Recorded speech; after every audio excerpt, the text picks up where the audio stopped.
नमस्कार। आज हम कक्षा 10 की सहायक पुस्तिका कृतिका के पाठ माता का अंचल का सारांश करेंगे। माता का अंचल पाठ लेखक शिव पूजन सहाय के उपन्यास माता का अंचल का एक अंश है, जिसमें लेखक ने माता के साथ बच्चे के अद्भुत लगाव को दर्शाया है। बच्चे का अपनी माता के साथ स्नेह और ममता का रिश्ता होता है। माँ भावनात्मक रूप से बच्चों के साथ जुड़ी रहती है, इसलिए वह बच्चों की भावनाओं को शीघ्रता से समझ लेती है। इसमें माँ की ममता के साथ साथ लेखक ने भारत के गांवों की ग्राम्य संस्कृति का भी सुंदर चित्रण किया है। लेखक का नाम तारकेश्वर था। उनके पिताजी सुबह सवेरे लेखक तथा उसके भाई को भी नहला धुलाकर अपने साथ पूजा में बिठाकर उसके माथे पर अर्धचंद्राकार शंकर जी जैसा तिलक लगाया करते थे। लंबे बाल होने के कारण उनका वेश भोले शंकर के जैसा लगता था, जिसके कारण उनका नाम तारकेश्वर के स्थान पर भोलानाथ पड़ गया। भोलानाथ को अपने पिता से बहुत लगाव था। वह दिन रात अपने पिता के साथ ही रहता था। वही उसे सुलाते, नहलाते, खाना खिलाते, वह उसके साथ खेलते थे। जब उनके पिता रामायण का पाठ करते तो वे दोनों भाई आईने में अपना मुंह निहारा करते थे। इसके बाद बाबूजी अपनी राम नामा बही में 1000 बार राम नाम लिखकर उसे पाठ करने की पोथी के साथ बंद करके रख देते थे। बाबूजी द्वारा गंगा में मछलियों को आटे की गोलियां खिलाते समय वे दोनों भाई उनके कंधों पर बैठे हंसते रहते थे। कभी कभी बाबूजी उनसे कुश्ती करते थे। वे दोनों अपने बाबूजी की लंबी लंबी मूंछों के साथ खेलते थे। बाबूजी प्यार से उन्हें चौके पर बिठाकर अपने हाथों से खाना खिलाया करते थे।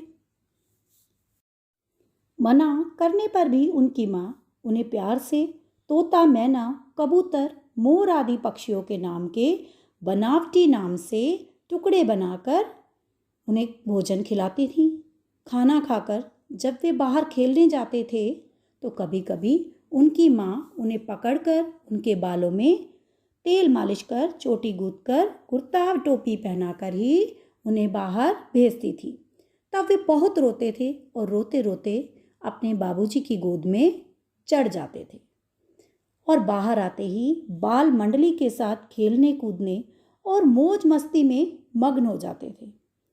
वो एक बच्चे थे और बच्चों को खेल कूद अच्छा लगता है। वे बाहर चबूतरे पर बैठकर तमाशे और नाटक किया करते थे।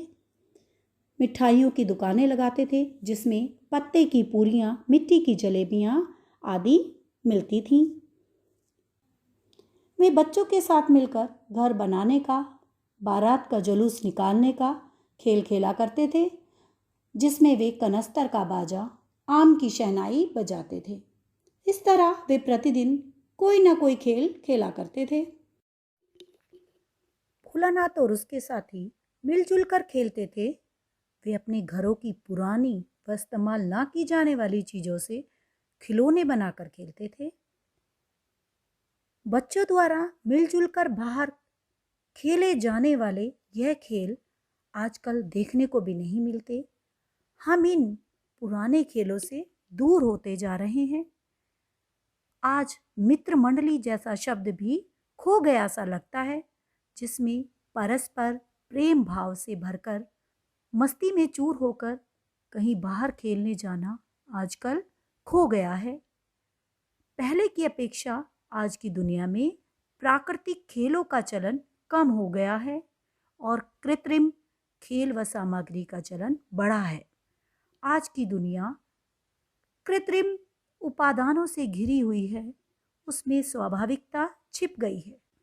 तमाशे करना, नाटक खेलना, मिट्टी के घर बनाना, चिड़ियों के संग खेलना आदि प्राकृतिक खेल तथा सामग्री अब कहीं नहीं मिलती। अब तो हमारे बच्चों की दुनिया कंप्यूटर, टीवी, क्रिकेट आदि में उलझकर ही रह गई है।